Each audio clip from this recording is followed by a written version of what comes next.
And now, weighing in out of the blue corner, Josh the Punk Thompson. 100%. And on the other mic, he weighs in from the red corner, Big John McCarthy. Well, hello and welcome to the Weighing In podcast, where my man has forgotten to comb his hair because it's all looking like the rocks at Vasquez Rocks in California. This is how I comb it these days, man. What are you talking about? This is all I do. Dude, that's a finger wave thing, man. What is that? John, I haven't used a comb or a brush in maybe 20 years. Swear to God. Haven't used a comb or a brush. No, it's come on. This is all I do. A brush when you do it hard on your head feels great. John, I don't touch them. Really? No. That's the problem. No. What do you mean that's the problem? What do you mean that's John, you don't touch any of those things. Your hair stays the same when you wake up. They just kind of stick the same. It's the same thing. 60 years it's been there like that. It's not changing, dude. Yeah, it's not changing. See, for me, like I let it just do whatever it wants to do, and that's all right. I just kind of temper it the way if it's going that way, I let it go that way. Temper it. Yeah. That's a nice word. You're tempering it. Yeah, I just let it go the way it wants to go. You're so educated now. Look, we're a little late today, but let's not forget, because while we're late, let's go ahead and give this an honorable mention. Let's give it because we were ready to go. It was 2:00 in the morning, and I was ready, and I was on this, and you, my man, we were sitting here talking, and then we started saying, "What happened to Dave? Where's Dave?" And then we started calling Dave, and there was no answer, and it was like, "Damn, I hope Dave is okay." Do you think Dave fell asleep? No, Dave doesn't fall asleep. No, not Dave. It's Dave's only not 1 a fall o'clock in the asleep morning guy. where he's at. It's no big deal. Yeah, Dave's not a fall asleep kind of guy. Dave, what happened? What happened, baby? Well, that's why you got a new producer called Henry here today. Fucking Henry came in from Home Depot. Yes. We picked him up. He mows lawns. He edges the weeds. He does it all, man. Henry's a fucking multitasker around the house. Do some electrical work, some plumbing. At least Henry doesn't fall asleep on the job. Oh man, but you know what? Dave brought up a good point. You can't. I said, bro, you were fucking late. He's like, I wasn't late. I just never showed up. I was like, you're right. You can't be late if you never show up. Hold on, Dave. Be honest. Yeah. What time did you finally wake up and realize, oh shit? Not long after you guys got off, because I saw the missed calls and all, and I was like, crap. And that's like normally I don't feel bad when our when things don't line up with us, because we're always all over the place, all three of us. But the last night, man, I felt like absolute shit because of that, man. I felt horrible. I think he was relieved when he texted me. He's like, hey man, I was like, I said, don't worry, man. We get it. I got to be honest. We weren't mad. We were talking. We were laughing about it. We were more concerned than wondering if you were okay or not. Yeah, I was just concerned that you weren't out at a bar fucking Yeah. Yeah, no. Yeah. I was throwing kids in the pool for about 4 hours, and then and I must have just been exhausted. No. And I was like, I have a sofa in my studio here, so I was like laying on the sofa and watching. What are you doing? I was like, what are you doing? Show us the sofa. Come on, Aaron. Okay. Show everyone the sofa. All right, let's. Don't be shy. There's Dave. Let's go on. Show us the sofa. The sofa's like there. It is. Oh, it's so comfortable. Yep. I'm just gonna lay down here for a minute. I won't fall asleep. You know that sofa looks like something you'd see in Hollywood, where they fucking sexually assault the people that are interviewing casting. The casting couch. Fucking, that's a Harvey Weinstein casting couch right there. That's what it is. Tanya's the one that picked it out. She's like, hey, that's how you ended up with two babies. She fucking had you lay down on the casting couch. All on the casting couch. Yeah. Two babies fucking later. Here we go. 2 babies conceived right there on that couch. Get it, my man. Get it. Oh shit. No, we were just more worried that you were all right. And then once you sent me a text, I was like, nah, you're cool, man. I'm surprised you couldn't hear me snoring in Dallas up there. I gotta be honest, man. John, it's fucking painful to watch these fights so late. I mean, I'm already an early riser, right? And like, I'm telling you, the East Coast gets hammered. It is so hard to watch these things. And now you know, see? Now you know. Especially last night when we're with the U.S. The fights were not good last night. I mean, there was a couple standout fights. Yeah, until the end. But there was a couple. It just went because it was. I mean, there was a couple. There was decision. It was like, oh, come on. Well, someone finish here. The worst part was like, I'm gonna give you an example real quick. Is the Ian Garry fight. Yeah. Bro, you could have got him out of there. You were torturing me watching you just go through the motions. I think, hold on, but you get in, and we'll get into that fight, but I do think he wanted to try to torture his opponent. Yeah, I'm save it for the kind fight. of the way me. I know, but all What's you that? I get it. Save it for the fight. Save it for the fight talk. Yeah. But here's the thing: it really just kind of made me feel like you couldn't finish him. That's what it made me feel like. We'll talk about it. Let's look. But before we start off on any of the fight card stuff, but let's go ahead and get right into it. Max Hollway put out something. Go ahead, Dave. Why don't you read it real quick, and then John and I will give our reactions on this. I'm sure the whole world knows at this point about the fires in Hawaii. Really sad in Maui, which it's horrible. If you've been there, one of the most gorgeous places ever. Max Hollway comes out and he made a comment about it. Everything that's going on in Lahaina now is heartbreaking. You hear the stories, you hear everything. I don't know if you've been following the news in any way, but here, the state, the government, at so many levels, I'm straight up going to say it, they failed the people of Lahaina, and it's kind of heartbreaking. When it felt like they were lollygagging too after everything happened, the people, the Hawaiian people, the locals there, they're the ones that stood up, that took the responsibility, that are helping and are still helping as we speak. It's super heartbreaking. All right, so on my side, I don't know about you on your side, John, but I've got a lot of friends that are from Hawaii. I got a lot of friends that are from Lahaina. Yeah. So they run jiu-jitsu academy. Yeah, it's ugly. It's not only ugly, just the way that they handled it all. The fires broke out, and what did they do? They sent the kids home from school. There was incompetence that led to people being in situations that they never should have. I don't care about the property. Look, I'm being honest. I mean, if it's my property, yeah, I care. But property is property, and human life is something else. And I think right now, Josh, they have somewhere right around 100 verified deaths. And when you're talking about verified deaths, you're talking because they have identified those people. This is going to get way up there. This is going to be in the high hundreds, up to 1,000 people. This is way above what people are understanding right now. From what I've been told from people that live there, it's unbelievable. And part of it is, they're having a hard time moving things because they have people that have been burnt, and they want to identify them. They don't want to, disturb the body, make a mistake and disrupt something where they can't identify them. It's a horrible position to be in. But when you say, I don't know, it's. If you're unlucky enough to be in big fires, I've been in big fires. I've told everyone throughout my life, dude, I'll swim in the ocean with sharks, which I do. I'll do all those things. I don't fuck with fire. I can't hurt fire. And man, I'll tell you what, if you've ever been in a big fire, which I have, it is the scariest goddamn thing because you are burning when you're there. It's so hot, the air, you can't breathe. It's unbelievable, and it's unbelievable how fast a fire moves. So I feel so bad for the people there in Lahaina, and the fact that, I mean, they stopped. People have been trying to reach out and donate things and do things, and they're stopping that. And it's like, what the frick? Help these people. That's when the locals took it upon themselves to start doing things on themselves by bringing the boats in through a different channel to get the materials to the people that need it. So what I've read so far is that FEMA is out of money. This is okay. Look, without getting too political, you guys. What did they just give to fucking Ukraine? Thank you.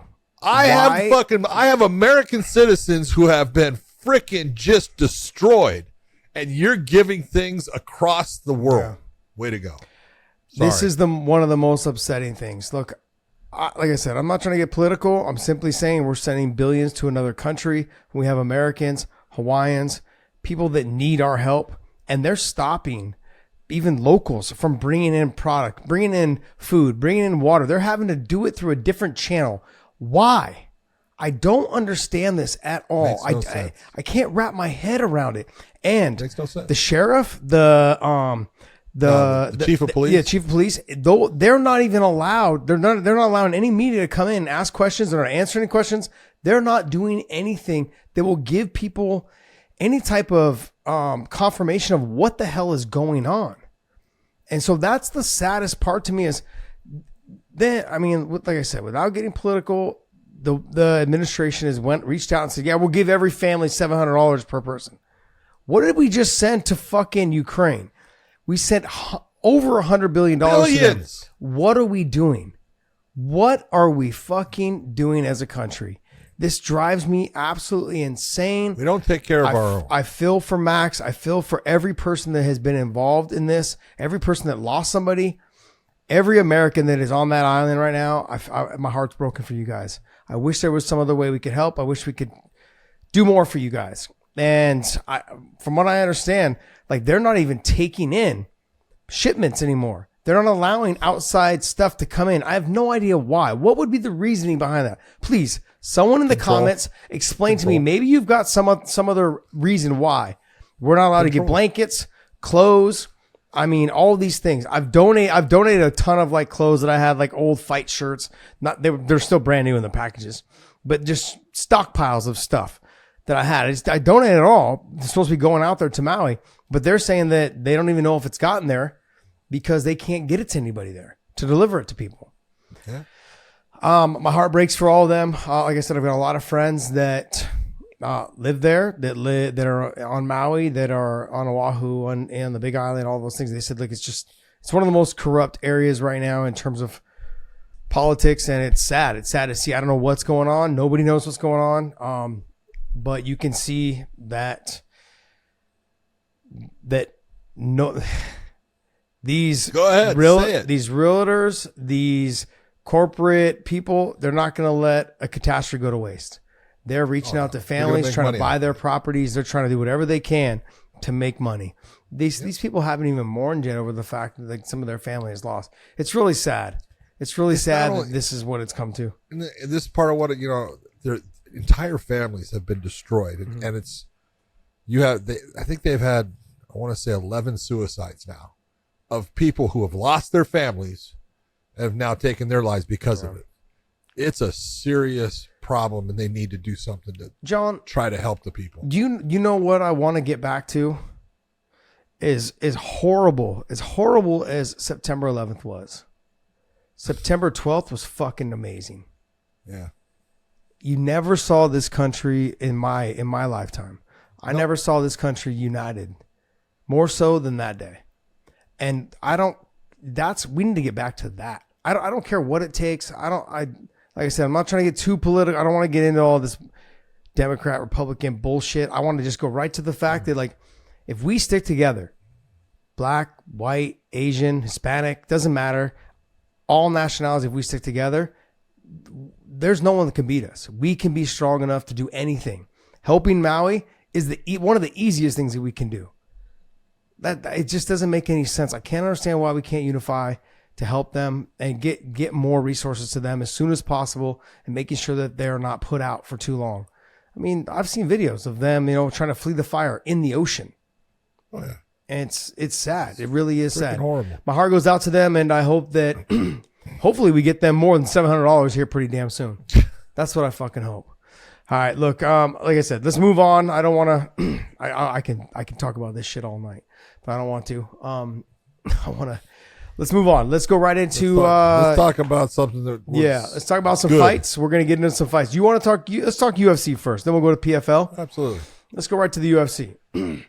Well, we have the bantamweight. Go ahead. I'm sorry. No. You want to talk about the main event first, or? Absolutely. Let's talk about the main event. Let's go. I want to say there was a lot of good things here, and it was funny because we were texting just as the fight started, and you told me, John, I got a feeling Sean O'Malley's going to get it done tonight. Yeah. Right? And I was like, I'd love to see that happen, but I'm not too sure it's going to happen. Right? Well, you were right. I was wrong. And it is part of, what, occurs in fighting, and you see things at times. Mike. Hit your mic. Damn, how's that? Better? There you go. I'm always slapping things. So anyways, it's a matter of... Gone. Do it again. Do it again. Jeez, Dave. What the hell is that? How's that better? No. Nope. Gonna have to get you. We have to get you. I'm hitting something. There we go. There you go. It is.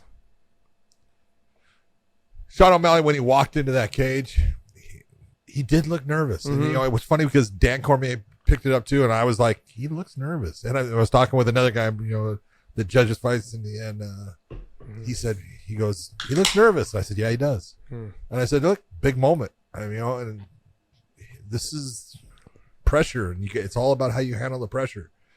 And then Aljamain Sterling, came out, looked like he was pretty relaxed, but it was, and I said it to you in the first thing, I probably would have given Aljamain the first round just based upon that last little bit because it was very close. It was leg kicks compared to, every now and then, a nice jab or something by O'Malley, but it was the movement and the footwork of Sean O'Malley. And I told you, I said, dude, his footwork is beautiful right now. His lateral movement and the way he's controlling that distance is giving Aljamain problems.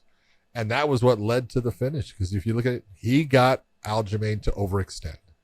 Aljamain overextends trying to land a left hand, and he goes right over the top. Once he's extended out, he's stuck there. There's nowhere for him to go.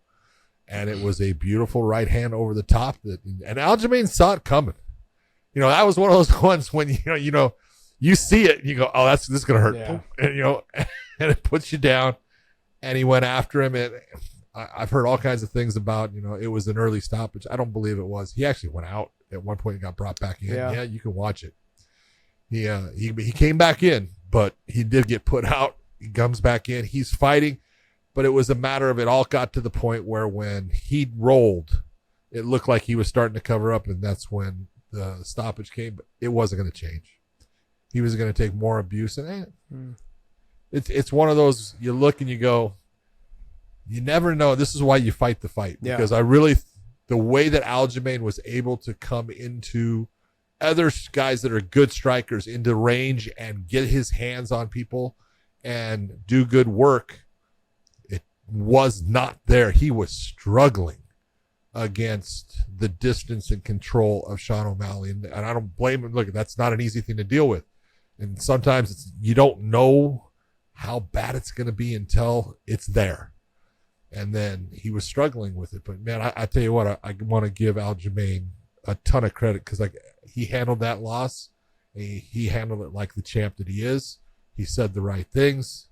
I like this. He actually said in the cage something about, well, are you going to move to 45? And he goes, if Sean O'Malley can do that, I think Alexander Volkanovski can do it too. So I'm going to have to rethink some things. But look, he's fought beautifully in the last couple of years.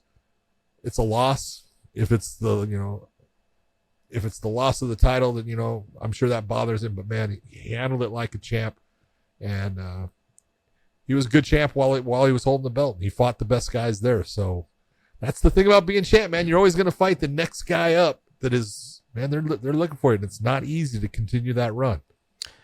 I got a long ways to go. Let's go all the way back to the Peter Yan fight. What did I say during that fight? After even though he got the win, it's very controversial. Sean O'Malley gets the win over Peter Yan.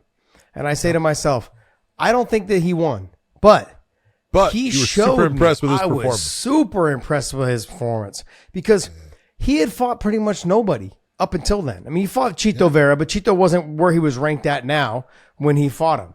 So it was kind of like they were both kind of in that little area of hey, we break into. He lost to Chito. I know, but I'm saying though is that when Chito was the toughest guy he fought, but Chito wasn't ranked where he is now. Chito started making gains after that, where Sean, he made gains also, but he was also, for Sean, it was more of a business decision on who he fought at those times. Totally. He made sure that he tried to get the easiest fights he could for the amount of money he was making.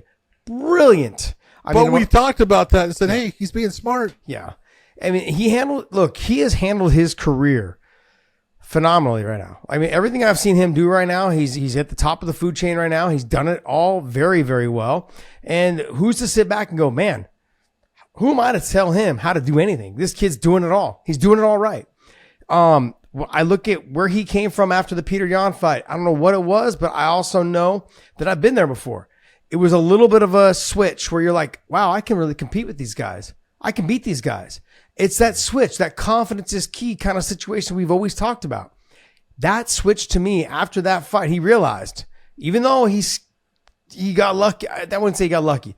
He skated by on that decision. He got the win. It was a close fight. It was a close fight. He got the win. So good for him. Got the win. But this lets you know that there's that little bit of him getting that win, understanding like I can stop this guy's takedown. Sure, I got taken down. I was able to get back up several times. I was able to strike with him. I was able to hurt him. I was able to do all these things. This guy was putting it on Aljo the first fight. He's like, yeah, and then he came. Aljo came back in the second fight and had great success, yes, against him. But it was a good fight the second fight. But Aljo was able to nudge out and get the win. That confidence that he has shown since then, he's at another level now. He understands how good he is. And what I saw also was right from the beginning, I saw the hesitation of Aljamain Sterling because of the speed and the reach of Sean O'Malley. And since we have started this podcast, what did I say about body types? This tall, long, and lanky body type is perfect for this sport. Anderson Silva, John Jones, Luke Rockhold, Sean O'Malley, guys that are built like this for their weight classes and tall, long, and Corey Sandhagen, they're problems. They're problems. Israel Adesanya, they're problems. Alex Pereira, they're problems for people. They are problems because of the reach, the speed, and most of the time they got power, as we saw last night. This little 135-pounder, he got some crack, And so when you're a wrestler trying to get in and close that distance, the hesitation on the feet, you could see that Aljo was very uncomfortable right off the bat of the speed of Sean O'Malley, the accuracy of his push kick, the accuracy of his jab, the quick 1-2 combinations and getting out and circling, never letting his feet settle in front of him. He fought a beautiful fight. Now, he said, I kind of hurt my rib a little bit, whatever it was, and he didn't grapple for 6 weeks. Yeah. But let me just be honest with you. That might have been a good thing because as I've started to think about this, right, is we spend half our camp trying to get better at the things that will help stop the person we're fighting instead of getting better at the things that we do. And so I'm like thinking to myself, this guy spent more time using his footwork. He spent more time, he looked. Yeah, exactly. Fantastic. Sticking and moving, stepping off, doing different combinations off of that movement. Learning how to feints. Yeah, his feints in, feint out, close the distance. He landed that shot so beautifully. He was just right outside of range. I mean, I got to be honest. He did it better than Conor did against Jose Aldo. Conor got hit against Jose Aldo. This guy, he slipped right out of position, probably about an inch and a half, then came right back in with a beautiful right hand, sat him to his face. Beautifully done by Sean O'Malley. Everything that he has done, it's led him to where he is right now. He's the champ. He is the champ. There's a new boss in town, as Michael Jordan used to say when he'd walk in to training with Magic Johnson, Larry Bird, and those guys. Oh, there's a new boss in town. He's the guy right now. Everything he did last night and his marketability, all of those things. Now, John, he called out Chito. I get the Chito situation. Chito deserves it. But where do you put Merab? There's a number of that deserve it, yeah. But where do you put Corey Sandhagen? Corey Sandhagen's beat Chito. Beat Chito. You've got two guys that just beat Rob Font. I got two guys. And you have Henry Cejudo in there trying to get a shot, saying you're not even the best person in the state you live in. Look, if I'm Sean O'Malley though, I kind of believe the guy you want to fight is maybe Henry because he's smaller. He's a good wrestler. But so is Aljo. The speed and the reach is going to give Henry some problems. I mean, maybe that's the guy you want to fight. Plus, I also think the marketability of Henry Cejudo. I think him, Olympic gold medalist, two division champion. Like, I would take Henry with the big money fight over Merab and over Chito. Now I understand with the Chito thing, he wants that back. But I'm thinking Henry, but apparently he's not. I don't know what his thinking is. Look at the one guy. If I was in Sean's camp, which obviously I'm not, but the one guy that I would say we're going to put him off down the road is Corey. Yes, Corey matches up very well with him. Matches up in the stand-up. Matches up on the ground. He matches up pretty well. You say put it off, but I say fuck. I want that fight next.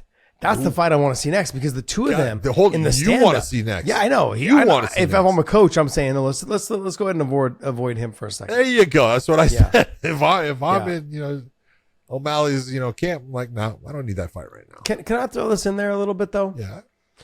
Merab has been waiting patiently. Yeah. But when you say patiently, He's been waiting there saying, I don't want to fight for the title because Okay. that's my friend. Yeah, I And get that's it. okay. I mean, I'm okay with it. Aljo just got finished. Merab should be next in line. And Merab stole Sean O'Malley's jacket in the last fight.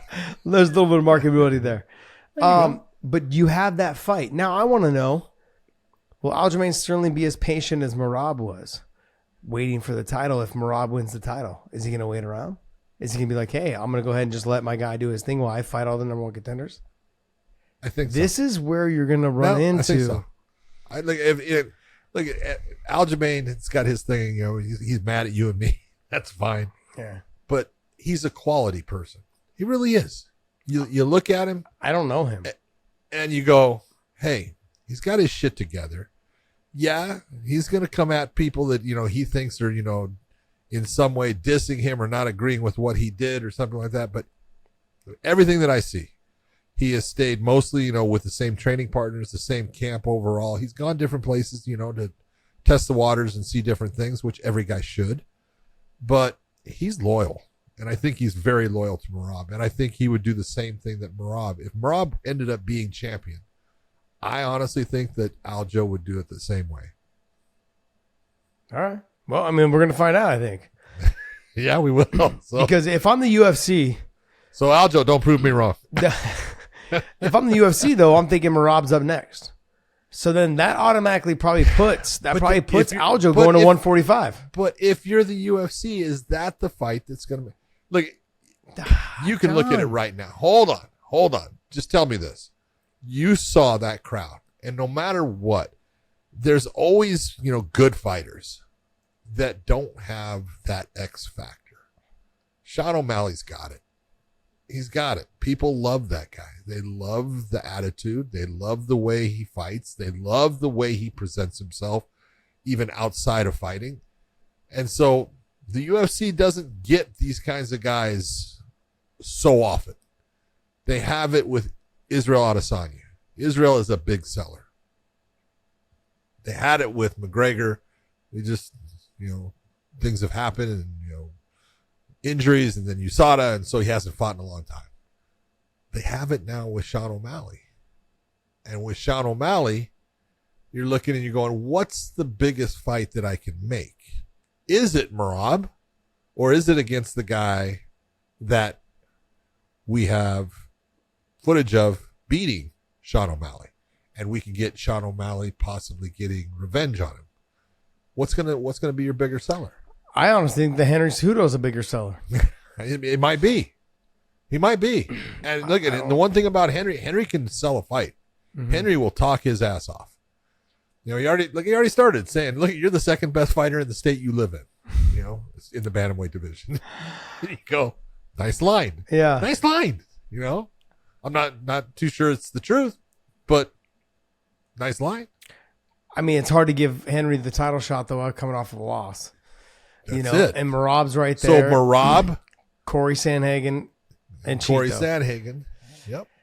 So you could put Merab and Corey Sandhagen together, and Cheeto and O'Malley together. No, I think what you would do is you would put Merab and Henry Cejudo like it was supposed to be. Two wrestlers gonna have to get after each other. That's the fight I want to see. And then you put Sean O'Malley either against Corey Sandhagen or Cheeto. And I think if marketability wise, you're probably gonna put him against Cheeto because he's already got the win over him. Yep. But for me, as a total fight nerd, I want to see the Corey Sandhagen fight because Corey Sandhagen is a fucking sniper. So well, yeah. He's a sniper. They're both snipers. They are, but Corey's. I look at Corey's. O'Malley showed. There's certain times that you can watch fights, and this is, you know, the way it was when Conor fought Eddie Alvarez. Look, Eddie Alvarez is a freaking dog. He's a great fighter. He is, and man, he's shown so much heart in so many fights. But in that fight, when he lost his lightweight title to Conor, he was just outmatched at everything. He just couldn't do anything right. He didn't fight smart, though. He didn't fight smart at all. He didn't. But nothing worked. It's just, you know, it was all, everything Conor did made it look easy, you know, and he would sit there and he would get Eddie to, you know, swing at him, and he would just take a step back, get just a minute, and boop, here comes a shot. You go, man, range control, distance control, and that counter ability, landing the big shot. The only difference was one did it with a left hand while Sean O'Malley was doing it with the right hand, because that was the same thing that you were seeing against Aljo for only, a round and a half, if that. But he was so in control of the range, and his footwork was so good, and the feints that he was doing was just, they had Aljo guessing, and you don't want to be guessing when you're out there fighting. No, I get it. I understand what you're talking about. So if we're talking about what's next, does Aljo get the automatic rematch? Yes or no? I don't think so. I don't think so either. I'm being honest. I don't think, especially off of what happened in that fight and the way it happened. The first round was, I'll give it to Aljo. Would you? But it's because of that last little bit, because really nothing happened. But when you were looking at it, it was a smart round for O'Malley. I'll give up that round to get my reads, to get my distance, to understand exactly what is happening, and to put just a little bit of doubt in Aljo's mind about, this is not quite the same that I was seeing in practice and all these things. So, you may have lost the round and, the judges as far as, because it was so close, and it was a close round.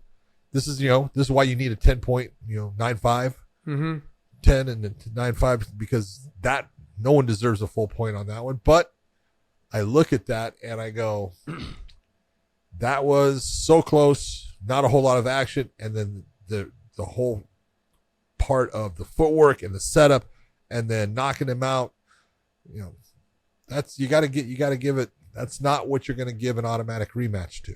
It's got to be more than that, in my opinion. But I have a question, though. We often talk on here about, hey, this guy deserves an automatic rematch because of what he's done in the division. He's been champion for this long. That division has too many killers. Whoa. Too many killers. Let me finish. Go ahead. Okay. I apologize. Is it we talk about that because it's based on the fact that all the talk up to this was he's the best bantamweight that has ever existed. No, who said that? Did you not hear the whole? Oh, I hear the marketing. Well, you and I had a conversation last show about he was potentially better than Dom. He was getting up there with Dom. Better than. He's not up there with Dom as much as I like Aljo, and I said that. But so the conversation, though, the UFC and the DCs and everybody else was that we're basically saying that he is considered to be probably up there with the top guy, being the number one bantamweight of all time. No, I like Aljo. I know he doesn't like me, but I like Aljo. I think he's phenomenal. You can't go through the division the way that he went through it, and he made a lot of it look easy. And in this division, it's the most dominant division in the sport. He has been phenomenal. But I still don't think he's better than Dom. Dom now obviously is older, and we're comparing you can't compare him now with Dom now, but when Dom was in his prime and Aljo's in his prime, I'm probably still going to say Dom was the guy that I would have gone with, but I could have been wrong. Well, Dom being away for so long and still coming back and being able to beat guys like TJ. Yeah. And then TJ, I put TJ maybe in him, probably in the same category. I might even put Aljo a little bit ahead of TJ given the positive tests. Those are things that I look at. And I'm sorry, I've done that for every champion that has tested positive. I look at it that way. So, and Aljo's never tested positive, and he deserves all the respect in the world for not testing positive. And so if I'm going to put someone ahead of somebody, I'm going to probably put Aljo ahead of everyone else except for probably Dom. Okay. So where does Aljo go from here? Where does Aljo go from here, and where does O'Malley go from here? Aljo's got to make a decision on. He was definitely looking towards going to 145. Do I think he's going to do it now? I don't. No, I don't. I don't think he's going to, and I don't think he should. I think he. The only question is, and only he knows, and his coaches know how's his weight cuts. How bad are they? It wasn't smart for him to think about going there anyways, John. I don't. Well, look, Volkanovski is a bad decision for anybody. Let's just be honest. Okay. He said, I'm going to go to 145 so I can take on Volkanovski. Good choice. No. That dude is a monster. Yeah. He is one of the most dominant fighters there is in the sport. And he's just getting better all the time. He's improving. So, no, I didn't think that was the wise choice, but I understood it. Hey, try to make something happen. Try to, go take him on. Okay, take on the monster. But I think Aljo still has a place, and I think he could come back and get that title back. He has that skill set. He is a dominant grappler when he is on the ground with people. Stand-up wise, again, he's okay. He's obviously, not in Sean O'Malley's, league as far as being able to stand and control things, the way that O'Malley is, but it's not bad. And he's always, working and getting better at it, but his ground game is so good. He can beat anyone if he hits the ground. Look at Sandhagen. Yeah. Who's better in the stand-up? Sandhagen or Aljo? Yeah. It's Corey. There's no doubt. Corey. But hits the ground. Look at what happens. No, I agree. I agree with that. I'm looking forward to, why don't we see this fight? Why don't we see either Henry versus Merab or we see Henry versus Aljo? Because we just saw Henry versus Aljo. See it again. Both of them coming off losses. All right, well. Henry versus Merab makes sense. Yeah, that's a good one. It does. I agree with that one. It does. And that was already scheduled, and then it fell through. Yeah. So let's go ahead and, if you see the Henry versus Merab, and then you have Corey's already lost to Aljo. Maybe you can get it back, try to get there, and you have Cheeto fight. But where does that leave Peter Yan? Peter Yan's on the outside right now. Let's be honest. He is. Yep. Coming off 3 straight losses? 2 to Aljo, 1 to Sean. Sean O'Malley. Yeah, 3 straight losses. He's got 1 win in between there to Corey Sandhagen. So that puts it right there with it. You go, well. That's crazy. Yeah. This guy's so dominant. He lost to Aljo. Then he beat Corey. That's right. He beat Corey, and then he came back. He beat Corey, then he lost to Aljo, lost to Sean O'Malley, and lost to Merab. Oh, that's right. I forgot about the Merab fight. Yeah, my short-term memory's fucked. I think we know why. Yeah. This is such a stacked division. I really can't complain on where they decided to go with it. But I'm going to go back to the Sean O'Malley situation where Sean, the confidence in which he's grown since fighting Peter Yan and getting that, you saw that. His whole demeanor the week of the fight, all the interviews, the questions, all the things, the way he presented himself. He handles it well. He handled it so well. John, one person was in Aljo was talking about going to 145. Just kind of like this is kind of my farewell to this division. My swan song at the bantamweight. Yeah, when I'm done mopping up this kid, I'll let him know there's levels to this game, that kind of situation. And the other one was very, whatever happens, happens. I'm gonna go out there, I'm gonna do what I can, I'm gonna knock him out, I'm gonna try. He's gonna be on Sports Center. It's Sean O'Malley knockout in the first round, whatever it is. Poop stain, fucking Aljamain Sterling is what he called him. But it was like he's got something, man. He's got the it factor. But let me wrap this up let me wrap this whole thing up in a perspective of from a promotion standpoint. Yes. I'm having him fight probably Marlon Vera or Henry Cejudo. One of those two guys. I'm having him fight. I am not having him fight Merab. There's a good chance. Merab, and I'm not having him fight Corey Sandhagen. There's a good chance he loses to Merab. Yep. I don't know. I look at the Corey fight. I think it's a 50-50 fight. Okay, I agree. But I'm not taking that chance if I'm a promoter. That's what I said. It all depends on what you want. Yeah. So I think, look, when he walked to the cage, he said he was nervous. The whole week of the fight, every video I saw, all I saw was a young man that was focused. He seemed laser focused on what his job was. Whereas Aljo was on the other spectrum. I'm going to do this. I'm going to show him there's levels. I'm going to go to 145. I'm going to fight for the title there. His mind was in another direction. And look, after 2 or 3 defenses of a title, your mindset is, shit, this is way easier than I thought it would be. And you're having success. Yeah. Whereas Sean O'Malley hasn't had that success yet. his toughest fight was against Peter Yan. I mean, Marlon was a tough fight, but I'm saying like in terms of level of competition to get him to that next title shot or whatever it was, get him there. It was Peter Yan. And if I'm a promotion, I'm thinking 100%. I'm getting him in the Cheeto fight, or I'm getting him I'm getting him the Henry fight. Those are the two biggest names in the division that will make me the most amount of money. The only thing that I'm not allowing is what Sean O'Malley was talking about the most in his press conference. He is not fighting Gervonta Davis. Yeah, you won't have a champion anymore, man. He'll get knocked the fuck out. Oh my God. Yeah. I don't get it. Why? Why are we doing this? Jeez, why is it that MMA guys think that they can go over and fight world-class boxers? Bro, it's like the bodybuilders that think they can fight.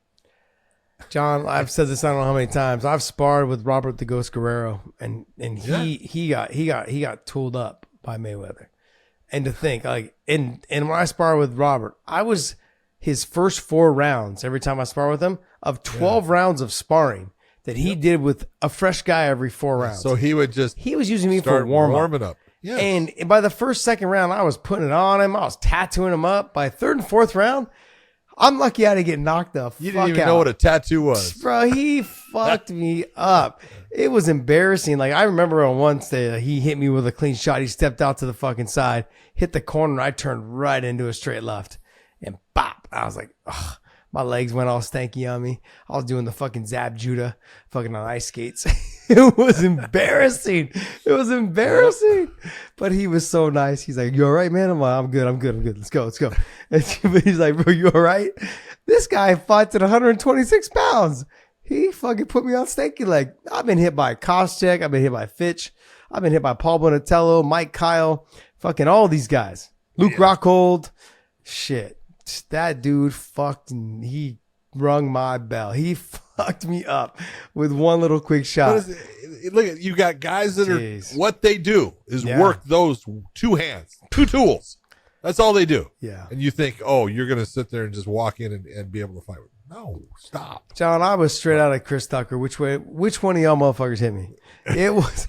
I threw a combination. Who on the outside hit me? I was like, where'd he go? And then I, like in the movie fucking Top Gun, where did who go? Fucking, I turn around, boom. I was like, oh shit. He had to stop for a second. He goes, are you all right? I was like, yeah, I'm good. Okay, I got it. Yeah. Oh, shit. My legs went straight. I couldn't get my balance. I was like, shit. You said, are you good? You're going, oh, yeah. Well, you better get up off the ground. Yeah. I wasn't on the ground, but shit, it was brutal. He hit me with a clean fucking shot. Bam. But overall, I think Aljo's going to have to, they're not going to give him, first off, from a promotion standpoint, Aljo is, you can see what you can see that I wouldn't say they're not happy with him. He just wasn't the ticket seller that they wanted to be champion. Yeah. You have that conversation about fighters. You see it all the time. Some of those fighters just don't lose. And they keep winning. And it pisses the UFC off because they can't market this guy, can't sell this guy. The public they're just not interested in him. Aljo seems like a very good guy, John. You know him more than I do. And look, if I don't know him great, but he's friends with Frankie. He's friends with all those guys over in the that's Long the Island problem. area. See, he's friends with all those guys. They're great. They're great guys. Oh my god! I love Matt so Serra. Loyal to each other. Exactly. I love Matt Serra. I love Chris Weidman. I love fucking Frankie Edgar. Those are like 3 of my favorite people. You know what I mean? Yep. So he's got to be a good guy. I know he doesn't, like I said, I know he doesn't like you and I right now, but man, Aljo, that's all right. I got nothing but love for you. I know that you were mad at me over some comments I made and, joking around with you and stuff, but hey, brother, I expect him 100% to be back, and I expect him 100% to be back fighting for the title. I don't know if they're going to be an automatic title shot, though, but I think he'll be back 100%. Let's go to the next one. Weili Zhang taking on Amanda Lemos. This is the one that put Podcast Dave to sleep. Shit. And it's not the... Almost put me to sleep, John. I almost fell asleep, too. By round 3, I was like, gosh, get up and walk around. But it was just domination. Let's just be honest. Nothing against Amanda Lemos. She's tough. She's got power. but she was not ready for the complete package and the athleticism of Weili Zhang. Weili just did what she wanted throughout that entire fight. But I will give it to Amanda Lemos. She hung in there. She took a lot of abuse at times. She didn't mark up too much, but she took a lot of abuse, did not quit, never gave up. But you could see as the rounds went by, you could see just all the energy of her was just dropping with each one. Like, I don't know what to do. You know, I can't stop what she's doing. And you could take a look what Weili did as far as, you know, her takedowns and the variety. She hit that inside trip like she was Henry Cejudo. You know, that's where she learned that thing from. I know. And she hit that, and I went, well, look at there, Henry. You know, and it was beautifully done. And you go, oh my God. You know, and she just a different technique every time. And it was just too much for Lemos. Yeah, what it is that as fighters get better, you start seeing their progressions in terms of how they chain the things together, and they make it look so fluid. Yeah. She hit a combination against the fence. I can't remember what round it was. I want to say it was round 3. She snatched a single. She did the step back. She ran the pipe, fucking sat it right to her ass, and just dominated from the top position. She made it look seamless. It was beautifully done. Easy. And it was easy, but it's because of the technique that she used to get it there. She hit her with the combinations. She wasn't thinking about, defending the legs. She just covered her head with her hands. Next thing you know, she snatched a single. She pulled the single. That's why you call it a snatch single. She pulled the single to her, broke her balance a little bit, and then she put all of her weight down on that fucking thigh and sat her right to her butt, and then just dominated the top position for the rest of the round. She was phenomenal. Like, my only gripe about it all is like she could have got her out of there. Now I know that Lemos is tough. I'm gonna ride fucking hard in the paint against fucking Ian Garry. This guy. Fucking this guy. But the Weili Zhang in the Lemos fight, I get it. Lemos is super tough. She's tough, she's durable, all of those things. Weili's got to work a little bit more on finishing the fight submission wise. But I'm gonna give her a pass on that because I don't know how much submission game she has. I know that she's developed in the wrestling. I know she has good stand-up. She's got power. She's got all those things. She's got good ground and pound. She's got good elbows. All of those things. But when that stuff's not getting through enough because all the person has to do is defend by covering their face with their forearms, you've got to start working on side chokes, taking the back, neon belly doing ground and pound, but let them roll away, take their back from there. Whatever it is, you've got to work on something different to get to those positions to finish the fight. And outside of that, man, but Weili, like she has progressed so much. Because of, from what I can see from Henry Cejudo. Now, I don't know how much Henry is involved as of now, but I know she spent a lot of time with Henry during her last 2 fights. But she's with John Wood now. John Wood's phenomenal. Great. Phenomenal. In Las Vegas, he doesn't get enough credit. No, he doesn't. Yeah, but he's a fantastic coach, and that's who she's been working with. So she has continued. Obviously, she works her ass off. They say that she's always at the PI, living in Vegas there. She has John Wood come up. She either goes to the PI or she goes to Syndicate. But she is progressing and she's getting better because she's always athletic, super fast, very strong, very athletic. But it's the techniques that you see her applying now.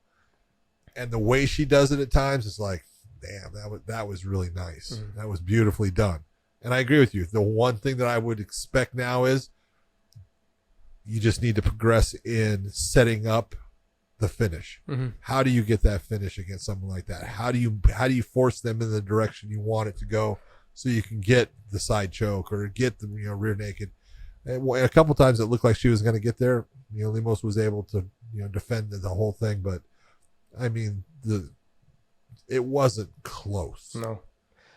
Here's the thing. Like I've said this, I don't know how many times. Women's MMA is stuck in they've surpassed the Frank Shamrock era. They're past that. But but they're in that mix of the 2004, 2006 era of the Ultimate Fighter, Koscheck, Fitch, Swick, all those guys. They're in the George St. Pierre. They're in the George St. Pierre kind of coming up right now. And guess what? Weili Zhang is leading the way. Oh yeah. She's leading the way. Like outside of that, I mean, there's Valentina Shevchenko, Alexa Grasso. I mean, like she's good. she's not. I feel like there's still something I got to see more on her. I know that she got the submission against Valentina, but Valentina's been the champ for so long.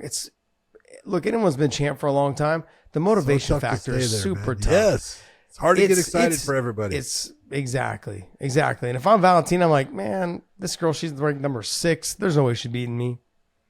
I've been mopping all these girls. So it's hard to get motivated. And she made a mistake. She got caught. We're going to see what happens in the rematch. Go ahead. I look at Wei Garry. Li.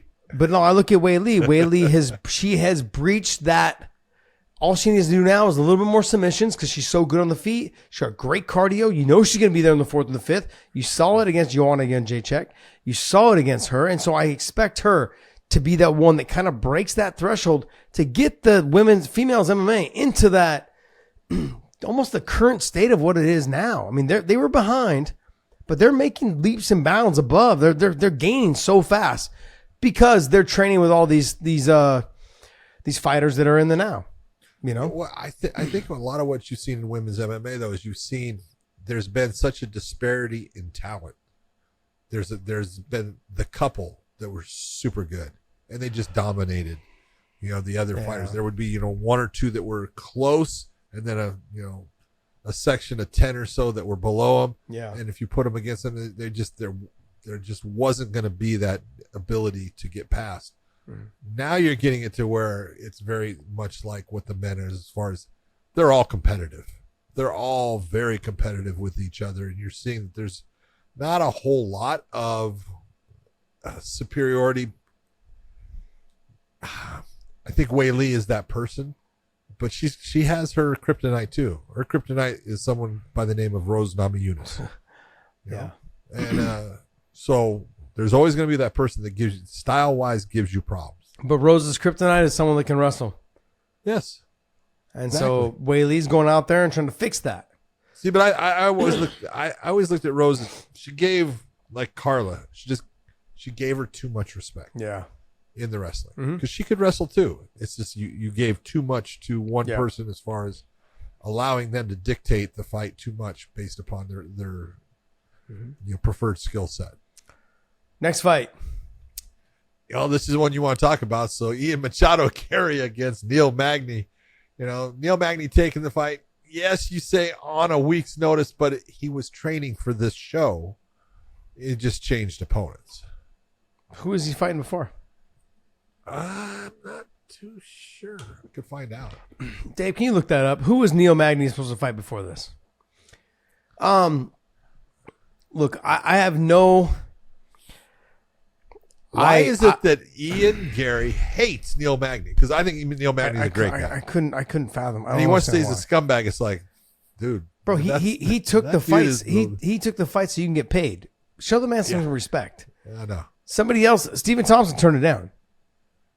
Dana White came out publicly and said, "Did he turn it down before?" He turned it down. That's the fight that they had offered him. They said no. Okay. Dana said, "I offered him Stephen Thompson. Stephen Thompson will not be fighting Ian Garry." He's like, Stephen Thompson's already turned that fight down. I offered him to fight it tonight. Jeff Neal. Neil Magnus was supposed to fight Jeff Neal. No, Ian Garry was supposed to fight Jeff Neal, but who was Neil Magny supposed to fight? I don't think he was supposed to fight anybody. He wasn't on this card. I think he was. They said he was training for that show. Oh. So, can you look up who Neil Magny was supposed to fight on this card? Yeah, I'm trying to find it here. I think it might be here. I mean, look, I look at... I like Ian Garry. I think he's perfect for the sport. I think you're gonna get. He's a little over the top right now, so hopefully he dials it back a little bit. It's a little cringe when people talk. Yeah, it's a little cringe. What are you getting? I'm getting like a sloppy seconds Conor McGregor. Okay, that's about And I like Ian Garry. I think Ian Gary's talented. Well, I look at it a couple different ways. He's better looking than Conor. Okay, he's got a great fighting style. He's I'm sorry, but he's bigger than Conor, which means he's already more marketable. He's definitely bigger. Yeah, he's big. I'm saying like those things. Like if I was a fucking 205 pounder, I'd be a multi-millionaire. Multi-millionaire if I was 205 pounder. Can you imagine if I had fought? If I fought the way that I fought at 205, you take any guys. You take Though you take the guys at 155, 145, you put Volkanovski in a big man's body, and he has all the skills he has at 205.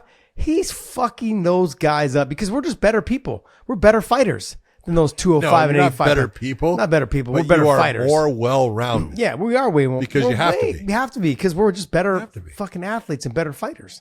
No, than you're those not guys. better athletes. We are better. Let's just be honest. Because you can't. Just because you can run and jump. Hold on. further. Let's just be. Just because basketball players can jump and dunk doesn't mean they're better athletes than us. That drives me crazy. No, they couldn't run to the fucking mailbox without getting tired. Are you Shut kidding? Those guys. Have man. you lost your mind? Those guys, man. I will kick their leg one time and they'll fall down.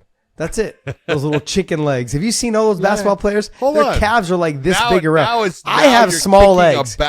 Now you're kicking a basketball player. Hell yeah. Wow. Fuck those guys up. I will fuck all of them up. I think it's the funniest thing. Like, this LeBron's 6'8", 6'9". I don't give a shit. Kick his leg one time, he'll fall down. Timber. I don't think Magny ever had an opponent prior. No, I thought they said that he did. Stepped in. I think he look, he just like that's the thing. Like I look at what Ian Garry, the stuff he was saying. He's a scumbag. I'm like, what did he say to get under your skin? That's one. Know.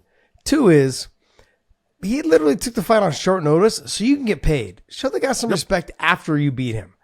Third, I'm sorry, but the guy took the fight on 1 week's notice, and you didn't get him out of there. Like. You had him hurt in the first round with leg kicks. How surprised? Hold on. How surprised were you, Josh? The very first leg kick dropped him. Neil Magny down. The second leg kick knocked him down. Yeah, it's like, wow. I mean, obviously there's some power on it because Neil's been kicked before. He understands how to accept it, and it actually put him on his ass a couple of times. He was never in that fight. No. He was so out of touch with the range and everything in that fight. And I felt, I give him credit because the frustration when you saw how he was perplexed. It was like, Jesus Christ, I can't get close to this guy. Nothing you do. When he did, he wasn't able to out grapple him up against the cage or any of those things. So, I mean, Ian Garry, look, I like what he's doing marketability wise, the trash talking, all those things. But afterwards, the one thing that Conor did majority of the time outside of the Khabib thing was he showed respect to the guys he fought. This guy was good. This guy fought me this way. This guy, even when he lost, guy was talented. Guy was this. Like, the guy got in there and fought you. You know how difficult it is? It doesn't matter. I don't care if I'm fighting fucking a guy who's not even ranked. That guy stepped up and fucking fought anybody his ass that's going to stand across that cage and walk forward and try to do to you what you're going to try to do to him, you got to respect. Yeah. I mean, there's only been one, maybe two guys in my whole career that I looked across the cage after the fight. I was like, yeah, fuck you. I still don't like you. So you're Ian Garry. That's what he was doing. But I didn't say it the way that he said it. He came out in the press He not only conference. said it, he did it through sign language. He did it the whole thing. Anyways, look, but I think you got to give it to him. He looked great. But if you're the promotion, what are you thinking? I'm not worried if I'm the promotion. Like if there's one thing the UFC has shown time and time again, and Dana will say, he goes, "They're fighters." Well, what do they say? You know, and they're going to say things. That's they're fighters. I think he's right. Mm-hmm. You know. Yeah. When I remember when I was coming up. I came out, I threw a couple songs out there that I wanted to walk out to, and Dana's like, nope. No, it's different. Yeah. I'm like, but it's different. Different time. They wanted to control that. BJ Penn. Different time. BJ Penn had songs that he wanted to walk out to, and they said no. Do you remember when he fought Jens Pulver? He had to come out to the fucking Air of the Night or whatever it was by Phil Collins. Is that the name of the song? What is it called? Yeah, something in the air tonight. Yeah, something in the air tonight, whatever it was. It was. He came out. They're like, we just need BJ. Song. Because BJ would run out to he'd run out from the light. He's like, no, we need him to stay up on the stage until the beat drops. And I'm convinced to this day. Yeah, and I'm convinced to this day that's what cost him the fight. I'm convinced. How does that cost him the fight? Because he would have been in a rhythm had he got to the cage on the time that he was ready to fight. Oh my God, are you kidding me? That was time. John, just fucking play along for a second, just please. Go with it. Just play along. What lost BJ that fight? Let's be honest. Cardio. Yeah, just it was an arm bar that he thought he had. Yeah. Right at the end of the round, and he had. I've got this. It's over, and the round ends, and he's like, "I got to go fight another deflated. round." Holy deflated. Shit, deflated. Done. Yep, absolutely. No, I know, man. I was with him that whole training camp, and I was like, man, sparring with him and stuff, understanding like what he was doing. I was like, man, I don't know, but he was so good at the time, man, so good. Yeah, he was. All right, enough bagging on Ian Garry. I think he's the future. I think he's got a lot of talent. He's good. But I'm going to say right now, they train in the same gym, him and Shavkat. And I would love to tell you how that sparring goes, but I can't get out to watch out and find it. But I know exactly how it goes. I know how it goes too. I've talked to him. So I mean, Ian Garry. But if you're Ian get your Garry, mind right, buddy. No. Look at if you're Ian Garry, you're doing things the right way. You know, you're building your brand. You're looking fantastic in the fights. Just keep doing what you're doing and keep going back to camp and getting better at everything. And you've got some ground to make up. You know you've got ground to make up because there's people that are in your camp that are difficult to deal with right now. So hey, just keep getting better. He's doing the right thing. Well, you got Gilbert Burns in that camp. You've got Kamaru Usman in that camp. You got Logan Story Gilbert's there, who not I know. Fight Garry. No, I know. I get it. I understand. But like, hey, he fought Usman. He had to fight Usman. Like, I get what you're saying. Okay, look, let's look without. I don't want to go through every single one of these fights that were a little bit of sleepers. But you got Batista versus Blackshear. You got Marlon Vera versus Pedro Munoz. And you've got to be impressed. Go ahead. And Blackshear, actually, for a guy coming back a week later, I really thought that was going to be a hard thing for him. He actually fought damn well. It was a close fight. He fought his ass off, lost the decision, but I really give him credit because coming back a week after a fight, it's too hard for fighters to get the emotional roller coaster out of the way. I agree. And that's exactly what happened.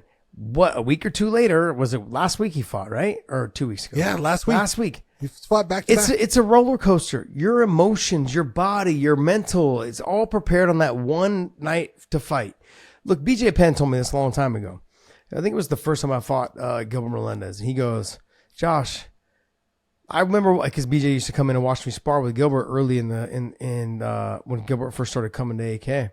He's like, and he would see Gilbert get the best of me almost all the time in sparring. The pressure, the tenacity, just the aggressiveness, the power in his punches. He's like, Josh, you don't got to be better than him every single fucking day in training. You got to be better than him that night. That's it. And just so happened I was better than him that night. These fights, this is exactly with Blackshear. You build up your 8-week camp, your 6-week, 10-week, whatever it is your camp is, for that one night to be better than that one fighter.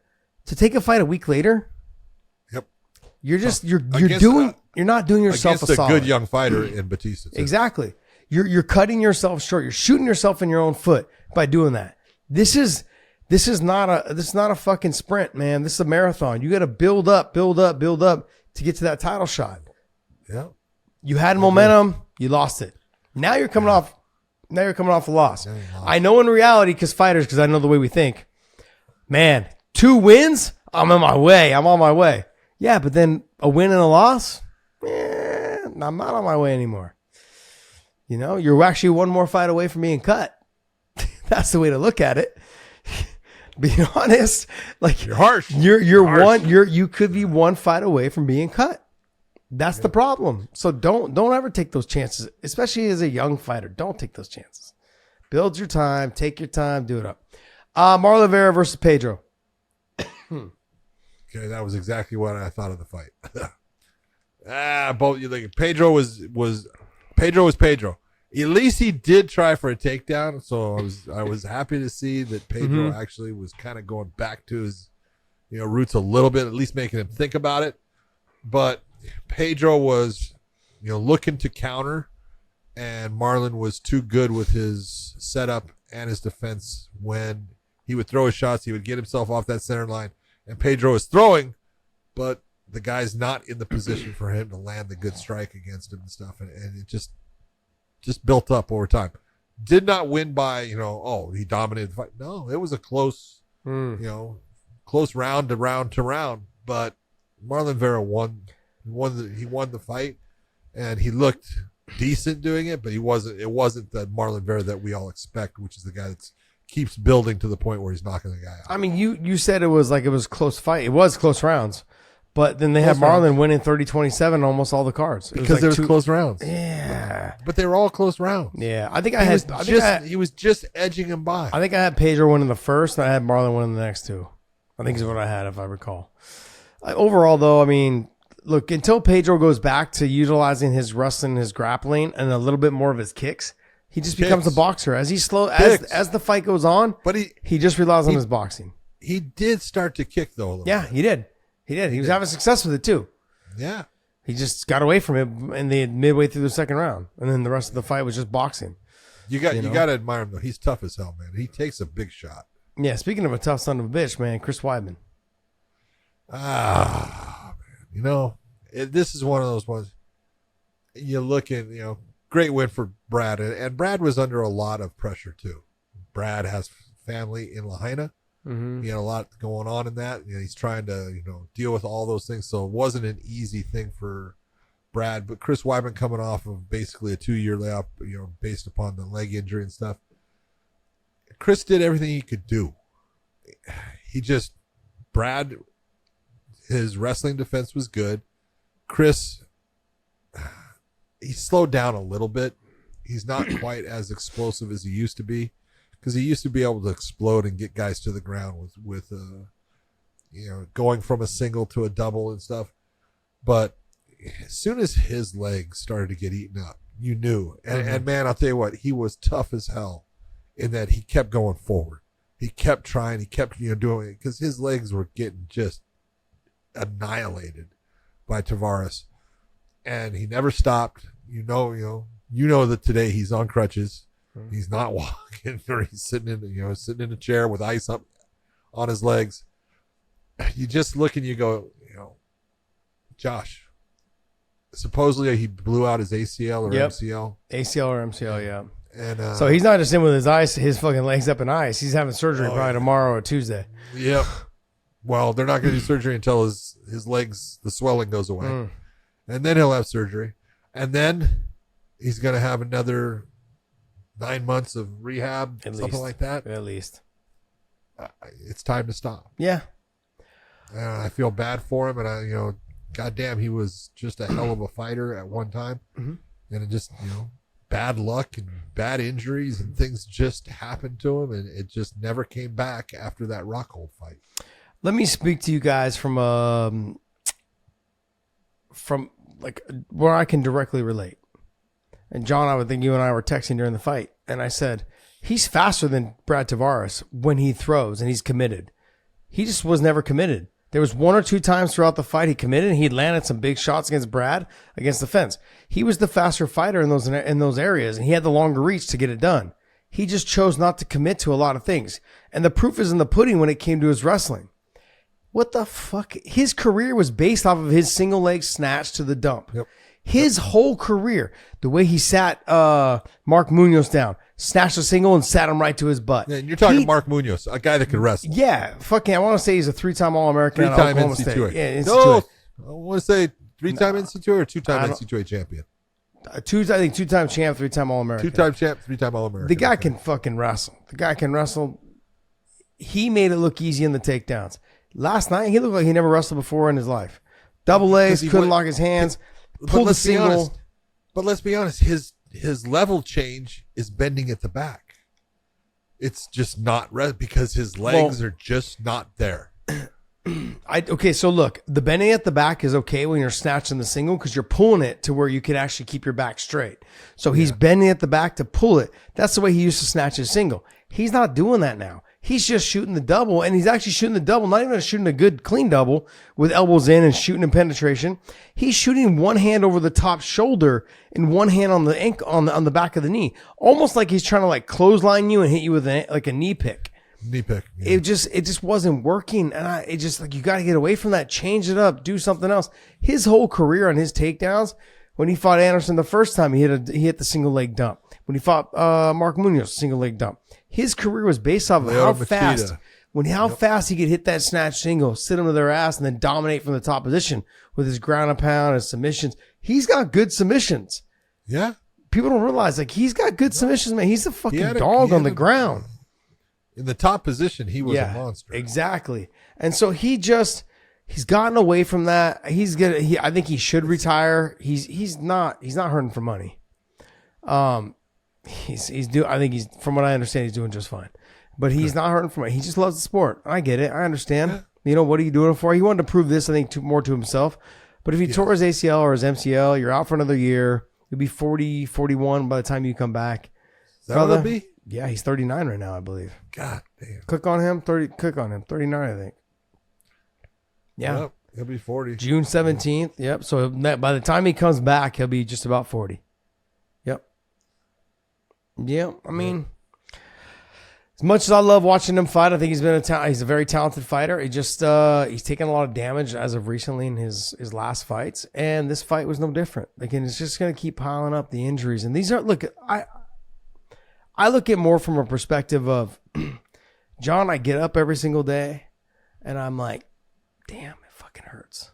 It hurts, you know, and it gets worse. Yeah, I know, and here's the thing: from 40 to 40, almost 45 now. 40 to 45, it's way worse. Oh, 45 was when I really started to feel it. But guess what? Yeah. It gets way worse. Yeah, 36 to... I just want to leave you with that. 36 to 40, I was like, okay, I'm stiff when I wake up, but I was still working out, once or twice a day, getting my, Now, I mean, John, I hadn't worked out in a long time because I was moving to Texas, so there was a lot of things going on. But the last 3 days I worked out. I worked out on Wednesday, Thursday, Friday.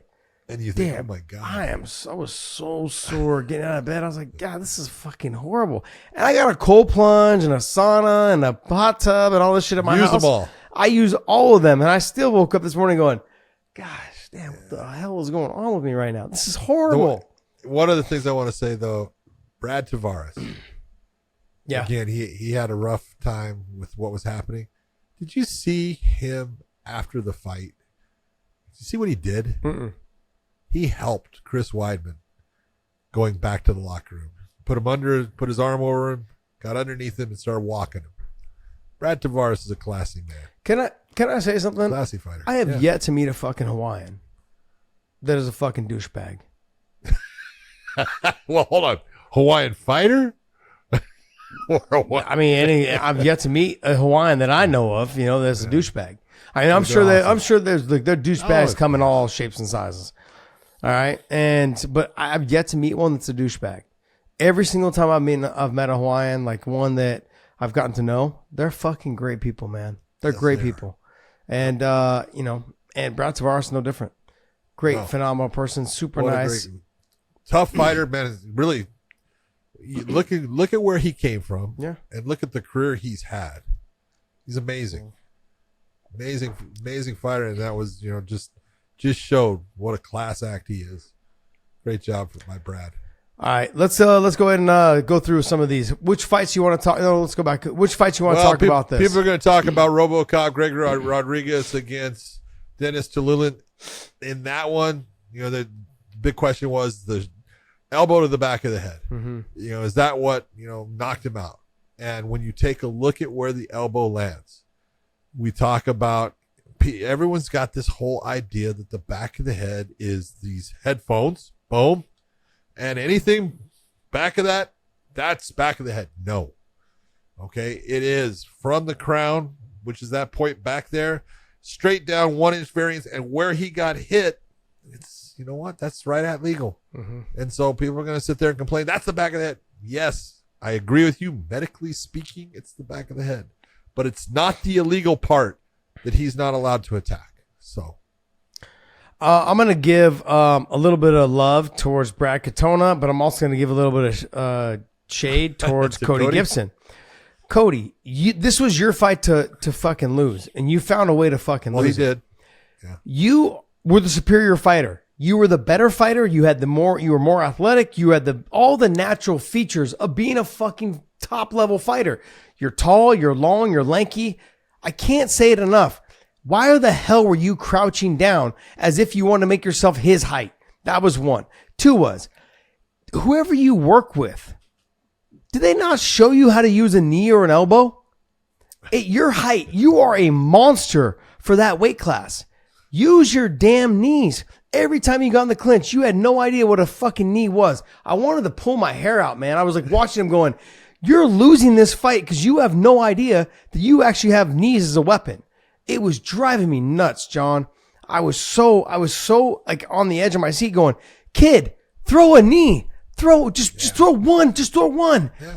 And you'll love it. Like and you'll love it. I made a career. You will. My career, like I made a living off of my knees. You asked Mike Swick, I took him out of a couple fights by throwing knees to his body that separated ribs. John Fitch, same thing. Not proud of it. I'm saying though that my knees were considered to be some of the dangerous ones. Islam Makhachev, one of the guys that towards my end of my career, he's like, man, brother, no knees.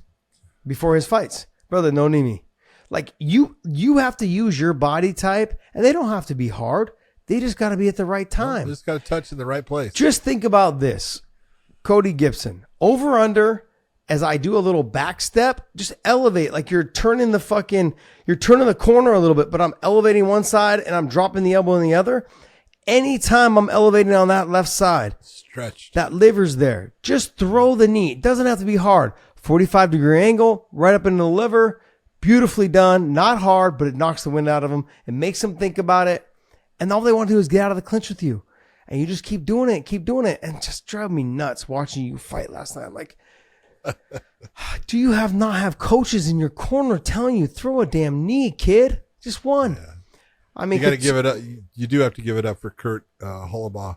Yes. In that other Ultimate Fighter nice transition up against Hubbard. Beautiful transition from the armbar straight. You know, as he was turning, you go, look at, he knows, and he's just sliding the leg up over on top. Beautiful setup on that triangle. But Kurt Holway is one of those guys you take a look at. He reminds me of a Forrest Griffin in that, he's got that same, he's very tough. He's gritty in what he does. He's got his basics that he sticks to. And if you can't get past those basics, he's going to beat you. Yep. And tough loss for Austin Hubbard, because Austin's actually, he's a good guy, tough guy. He's got a lot of talent. He just got caught by a guy that, did the right thing at the right time.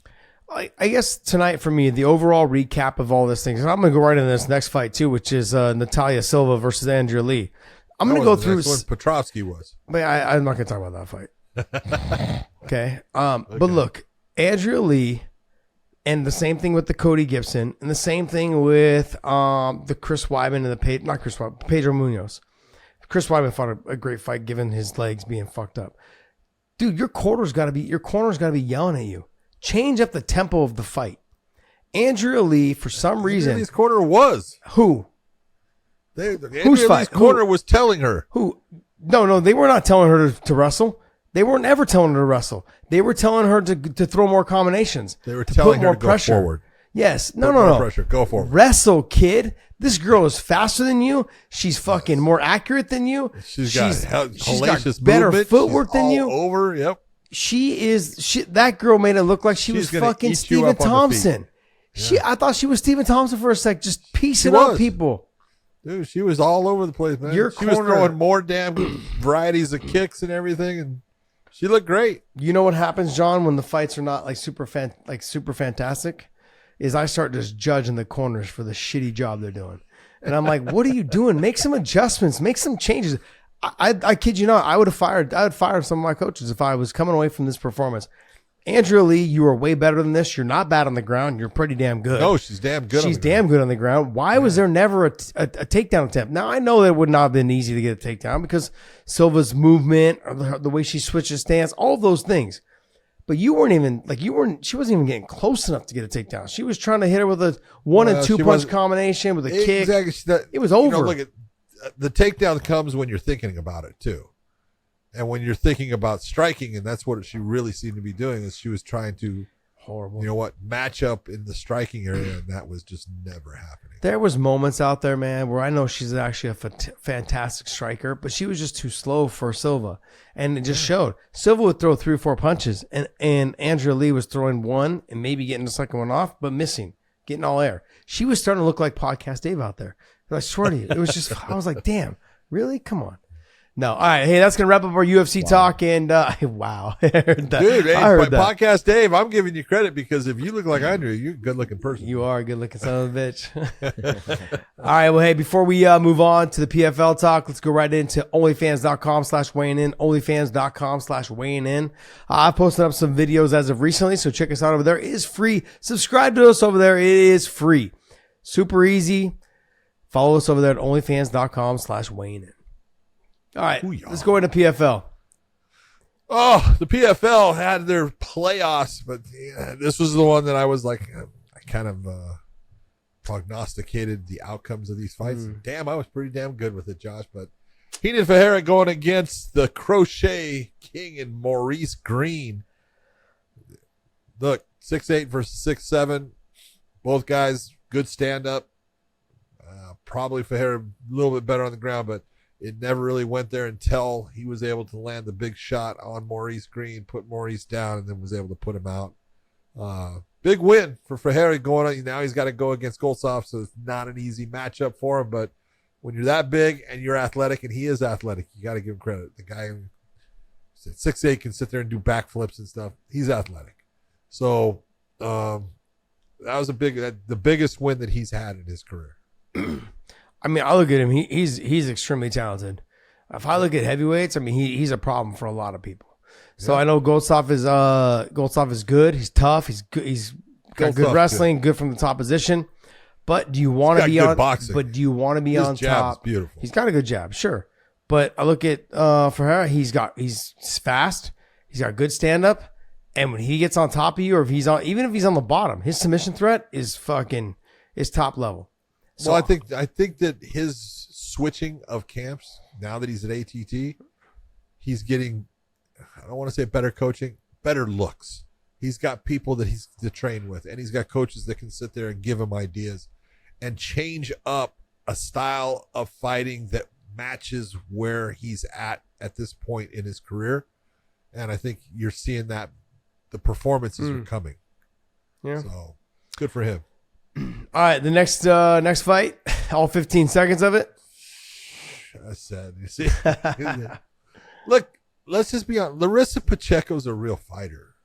When we talk about 145-pound, fighters in the women's category, there's not a ton of great talent. That's why at 155 there was hardly any talent.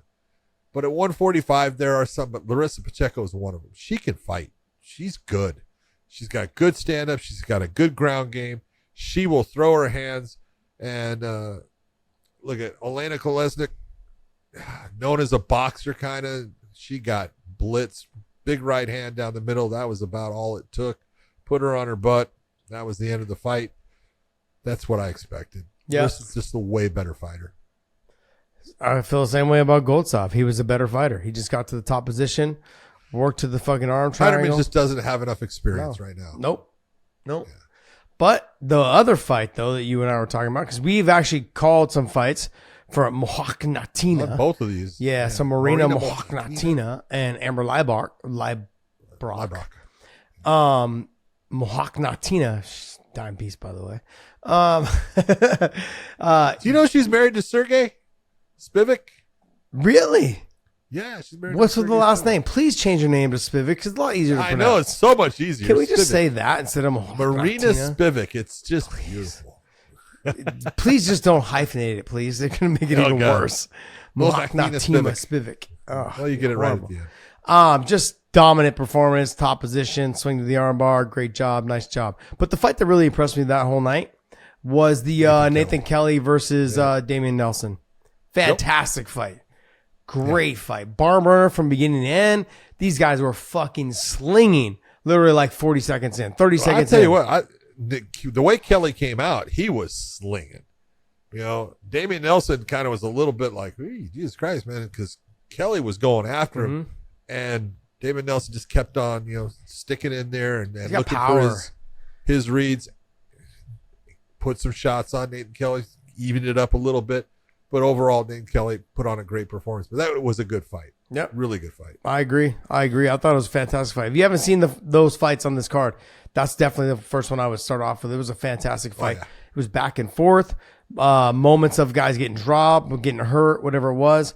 But then Kelly like edging it out. It was a unanimous decision. But I mean, it was a lot closer fight than you would think. They were back and forth. Great fight though. Great fight. All right, that's going to wrap up our PFL talk. What else you got for us there, Dave? We got a lot of news. We're about an hour and 20 minutes in. We got a lot of news to talk about, though, too. So let's go ahead and talk. Let's go. Talk to me, Goose. Are you awake? Hello, Dave. Dave, are you awake? Hello, Dave. Sorry, Dave, sorry, Dave, sorry, Dave, Dave, you want me to wake you up? Are you on the couch? I had it on mute because Lincoln came in for a minute. So I muted it. Get off the couch, Dave. Yeah, I know. Sorry. There's one fight announcement that we'll talk on. There really isn't a ton of news. There's obviously all the fallout from the fight card, but you guys covered all of that, which is why we are in our 20 in. So the only real thing outside of the big pay-per-view is Kevin Holland got a fight, quick turnaround against Jack Della Maddalena. Good for him. This one. I'll tell you what. This is one of. I am surprised because they got the fight that's going to take place in Australia, right? Don't they have a show coming up that's going to be in Australia? Yeah, September. It's Izzy v Strickland. Is it? Yeah, that's right. Izzy against Strickland. I would thought for sure they would put this fight on there. I thought Maddalena would be on that card instead. This one is at the Apex. I think the week before or the week after. This one. Yeah, this fight is September 16th. Oh, it's a week. I think the week before. Because I think that's later in the month. Let's see. It's that's on September 9th, so a week after. Oh, so it's the week after. Yep. Yeah, I thought for sure they put Jack Della Maddalena on that Australian card, but that's a good fight between him and Holland. Holland can be. Maddalena is very good at going to the body. He throws great body shots. His stand-up is good. I do think that Kevin Holland, if he gets the top position, his jiu-jitsu is way better than Maddalena, and he can give him problems. I think that Kevin Holland is the better fighter all the way around. It just depends on which fucking Kevin Holland shows up, though. Bingo. See, that's the difference. Like, that's the question. You say, I don't think so. But no, he is the better fighter all the way around. Just you don't know He's the better fighter. Which fight IQ is going to show up that day. True. He's the better fighter. But that's the problem with Kevin Holland. Well, John, hang out with me for a second. I'll educate you, okay? I'll hang out with you. Hang out with me. I'll educate you. You don't know what Kevin's going to do because we had this whole thing with when he was going to fight Wonder Boy. And you were going with him, and I don't blame you. I understand why.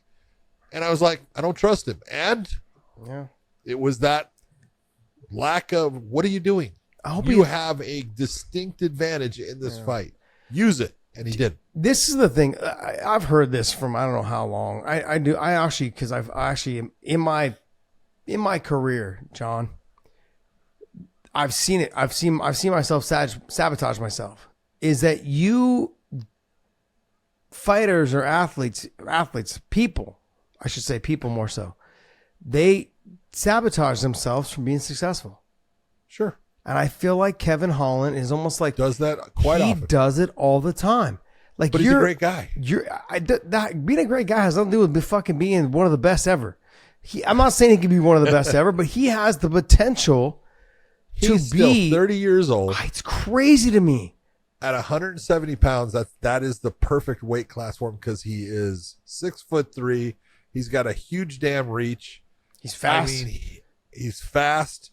He's got a good ground game. If you're going to say if there was any weakness in his entire package, his wrestling is where he still has to work on. So his grappling's not bad. No, his grappling is good. Wrestling is different. And he's good at getting up when he chooses to get up instead of hanging out on his back. Scroll down. And a lot of that is when he's going to decide to talk to someone or not. Mm-hmm. Yeah. Stephen Thompson, he should have beat. He took him down a couple times and just let him back up. Dummy. Okay, the Chimaev fight, I understood, but he got paid a ton of money.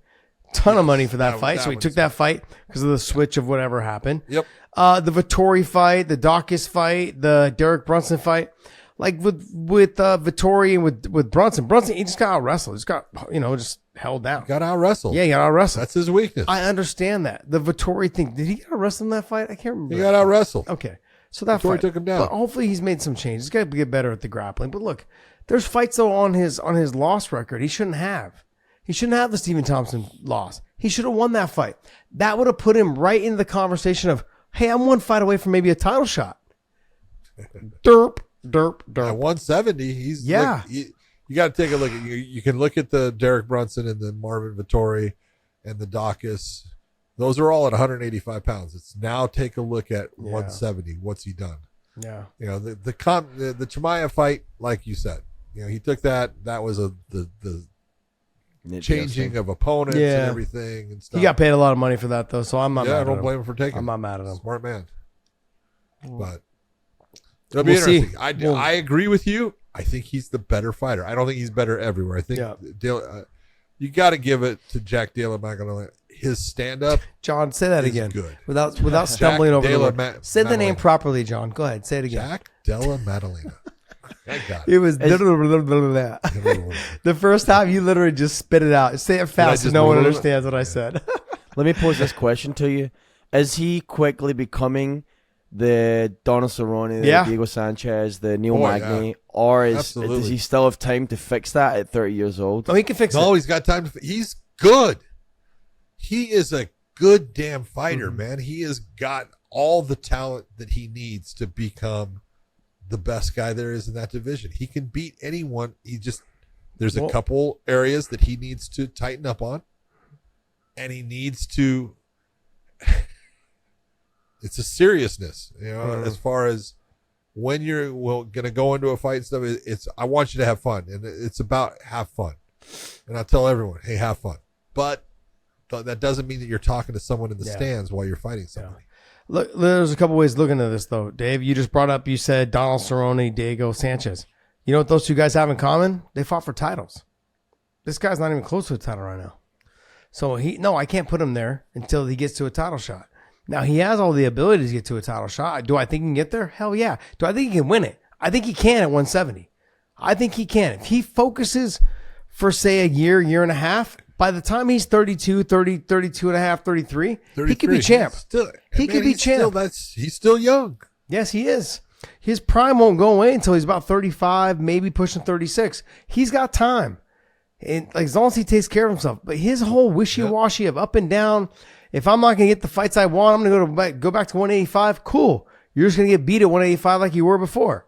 Stay at 170. Be dominant there. Be as long as you fight smart, you have the chance of getting to a title shot. That's where the money's made. Don't be the guy that just gets by and just puts on fan favorite fights. Do that at the end of your career like Michael Chandler's doing now. Okay, like he's done everything he's wanted to do for his career. He's fought for the title twice there. He's been the Bellator champion. He's done everything. He's just out there right now for the big time money grabs. He understands where he's at. Kevin Holland, you will never get to the big money grabs unless you win more fights and get to the title shot. You got to be more exciting than what you are. Talking to the crowd is not exciting, especially when you're getting beat the way you're getting beat. I love Kevin Holland. I love Kevin Holland. I love the way he fights. His body style, again, is perfect for the sport. He's dangerous to everyone. He's just got to fight smarter. Be smart while you're out there. It's one thing to have fun. Yeah, talk to the crowd when you're doing your post-fight interview. It's another thing to win. You got to always win. What else you got for us, Dave? Why don't you wrap up on that? No. I sent you a what I sent you? I sent you a Michael Chandler thing. I sent a Bo Nickel. We're gonna talk about the Bo Nickel thing too, John. Yeah, we're gonna talk about these two things. Okay. The Bo Nickel thing is more funny, but the Michael Chandler thing in the news is up. Here, let me drop it over here. Yeah, Michael Chandler. I'm gonna give you guys a little thing on this. Uh-oh. Well, I mean, obviously, being in the USADA. Oh, whoops. Oh, there's booty right there. Sorry, I just saw booty. What? Nothing. Do you want me to? Well, I mean. Okay, you do it. You do it, Dave. Okay. You do it. All you right. do it, buddy. All right. Here we go. I just got to refresh the page. Yeah, refresh it and then put the 'cause I sound can't on. hear you. Turn the sound on too, buddy. So just to follow up on your comments, you don't care whether he's in the USADA pool or not, like Connor. Well, I mean, obviously, being in the USADA testing pool is a prerequisite to competing in the UFC. What I'm saying is, are we splitting hairs with the whole he's got to be in for 6 months thing? But how long was Bo Nickel's opponent in the USADA testing pool? He signed on 6 days' notice, right? This is what we do all the time. It's an interesting thing because of the character the platform that Conor holds, who he is, we want to just dissect and make a huge deal out of this certain time frame type of thing. You know, that's all I'm saying. I mean, ultimately, there's guys being signed all the time, and they're competing. But being in the USADA testing pool is a prerequisite to competing with us. Stop. And look, the bottom line is this. He's, by the way, Michael Chandler, brilliant. Yep. Absolutely brilliant. You are already right now setting the standard that you don't care whether he's tested or not. That's one. Two is you're making it public. So now the UFC can always say he didn't care. So you can't come back and sue me. We talked to Michael Chandler about it. Boom. You can't. Yep. We talked to him. He's made it very public. He didn't care. Doesn't matter if he's on steroids. Doesn't matter if he did the 6-month testing. We cannot be sued. We are no longer liable for this anymore. He's released all liability by saying this.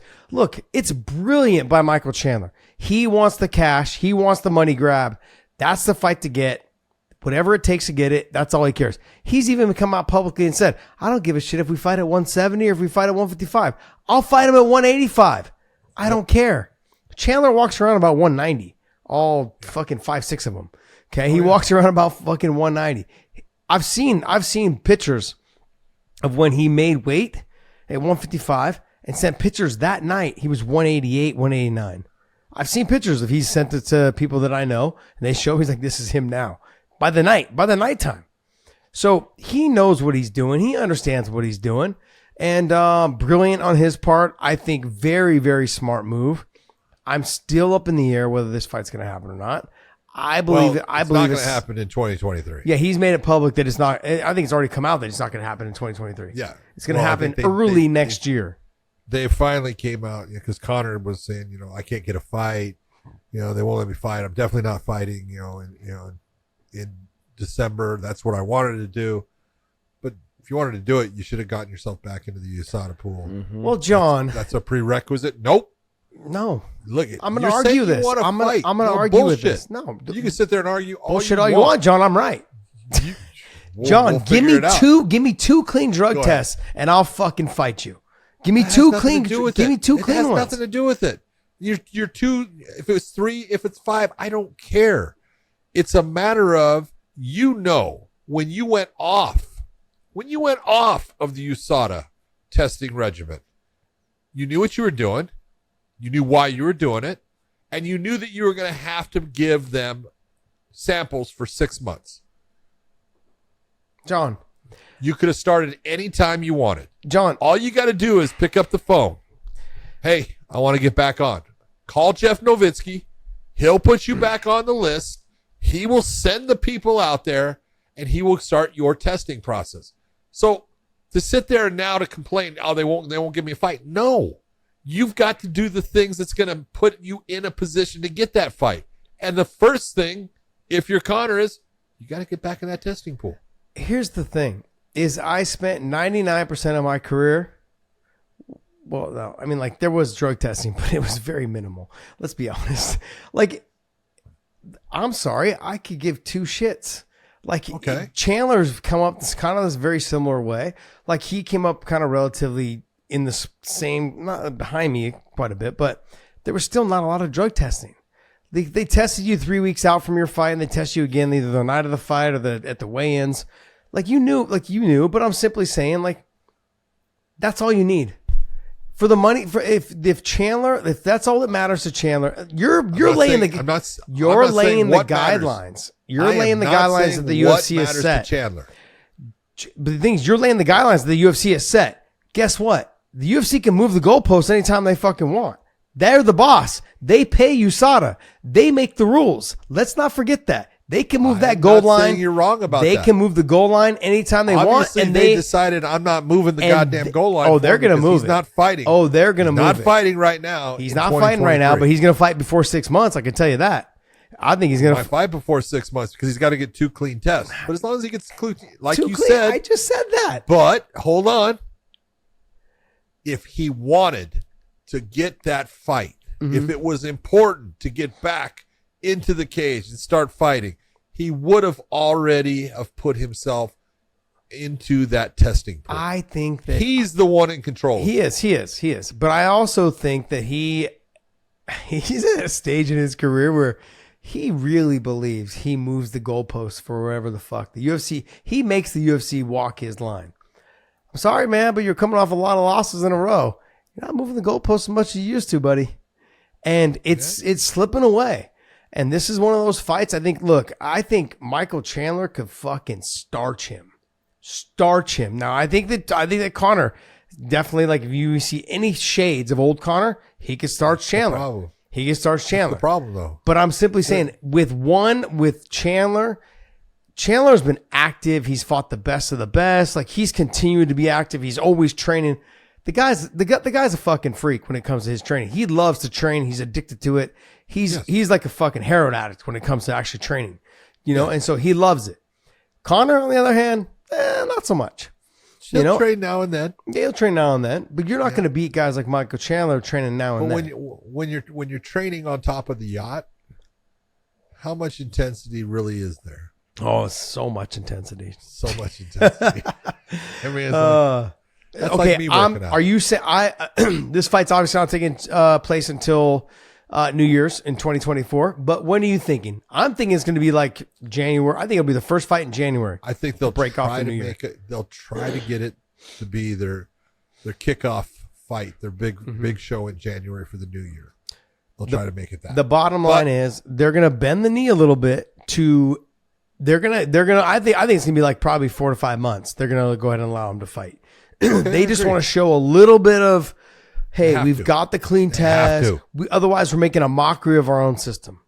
And they already got sued for it once. Yeah, but then when you have Michael Chandler agreeing, it doesn't really matter anymore. Look, you have fighters coming in all the time, last minute replacements that are new fighters to the UFC. That there is that it's given up. They're tested, and as long as their test comes back clean, they're in the fight. Yeah. And they don't have the 6 months, but it's because they have not been part of the program. He's been part of the program. It's a different element. It's not the same. He's going to have to be in it for a while. Yeah, I get it. All right, next one. We're going to end this show on a funny note. Is it the podcast one? Yeah. It's the one. Yeah, with Okay. fucking Bo Nickel. And you're saying that his wrestling is pretty mid. First off, Trash. I don't even say He's a Chimaev's wrestling 3-time is trash. Swedish Okay. national champion. That's sick. 12 wins in 3 years, 0 losses. That's incredible. 12-0 in 3 years. We're gonna fight at some point, and people will realize that there's levels, and it's just so funny. You go into a world of MMA where there's no other sport where people know less and think they know more. Hamzat Chimaev. He's right about that. Okay. Forget that. yeah, Now go forget to- that. There's another one. There was another. Where's the part. other one that I sent you? It's on there. Or Bo Nichols. yeah, that one right Had there. an interview. That one right there. That one right there. How much of the 4 minutes you want to play? Oh no. I mean, it's probably right in the pretty beginning. early. I think it's the whole thing about him. Yeah, saying him and Anthony Cassar could beat up a fucking chimpanzee. This is the fucking most I think a ridiculous thing small I've ever heard in my chimpanzee, life. I'll wreck. Agree. I'll put him in a guillotine, dude. Now, credit where credit's due. Turn this up, please. Bo could hold on while his wiener was getting ripped off and choke the chimp out. That's the and truth. not stop, because most people would go, It's fucking great. Oh god. Bo Nichols said that he and another person, Anthony together, Cassar, who's a fucking stud wrestler from Stud. Penn State. Yeah. Fantastic, yeah. said that he and Anthony could beat a chimpanzee. And I'm just telling him, Bo, don't try. Because not only will you not beat that chimpanzee, he will eat your fingers off of your hand. He will rip your nuts and your dick off of your body and feed it to you. Mm-hmm. Okay? Chimpanzees, first off, they're not these nice little... people get in touch with the babies. Okay? A true male chimpanzee is a ungodly strong animal that doesn't have rules. Okay? It's not going to just wrestle you. It's going to eat you. Okay? Its hands are unbelievably strong. It can hold on to you. The tendon strength is completely different, and he will rip parts of your body off. That is just what they do. John, That's you and what I they were do to talking each other. We were talking about this earlier.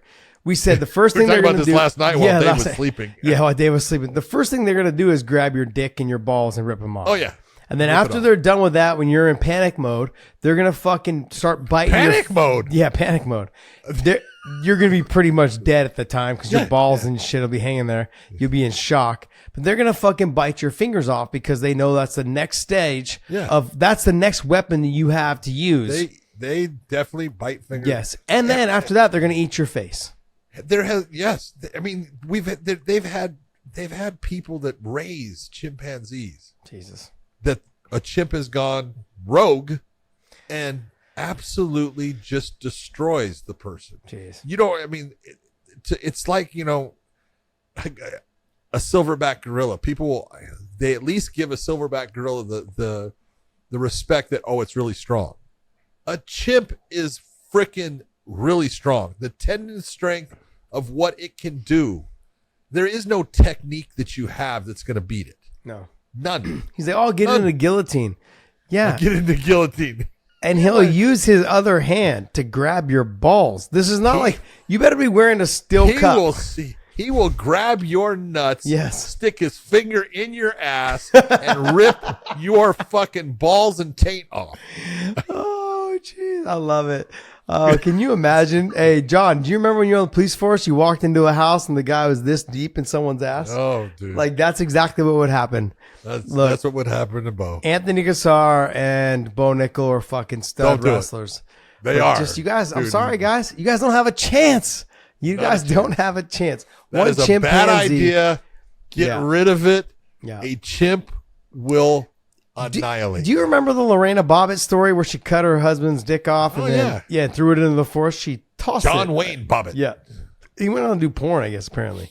Dude, he was at the UFC. I met him. Jeez. So this guy, these chimps, what they do is they'll rip your dick off and just beat you at the bloody end. Oh, and just fucking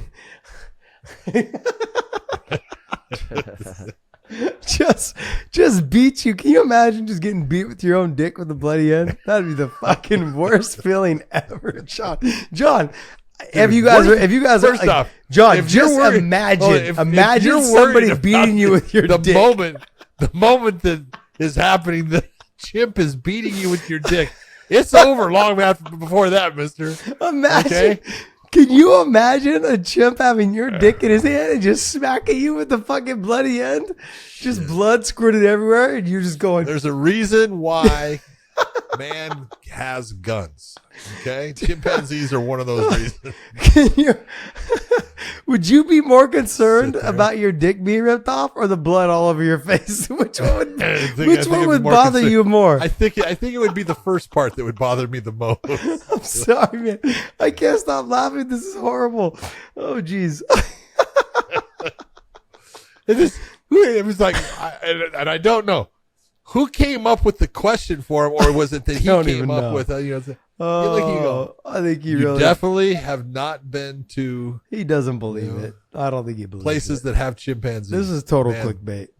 They are unbelievable. Oh, dude, this is funny as hell. All right, guys. Well, hey, that's gonna wrap up our show. Go to WayneInMerch.com. Pick up some of our merch available over there. WayneInMerch.com. We had to end it on a funny note, and that was a fucking funny note. That was pretty damn funny. All right, guys. I want to thank you guys so much for tuning in. Sorry we're a little late, but podcast Dave fell asleep last night during round 3 of the Whaley Zhang fight. So we were up until 2 a.m. waiting. He was still asleep. Phone call after phone call. But hey, you can never be late if you never show up. That's the way. That's Dave's motto. And look, I'm actually kind of in all support of it. Like, I think about the motto, right? Like, hey, if you can never test positive for COVID if you never got tested, correct? Like, that's kind of a good motto to have. True. Very, very similar to what, podcast Dave was doing last night. And I never did test positive. Never did. All right, guys. Well, hey, Big John, take us away, buddy. Hey, for everyone out there, I hope you enjoyed the fights like we did. Remember, on Wednesday, there will be a PFL coming up for their last part of the playoffs. Yeah, on Wednesday, you have to watch fights. So everyone out there, enjoy the beginning of your week. I hope it's a good one, and we will see you.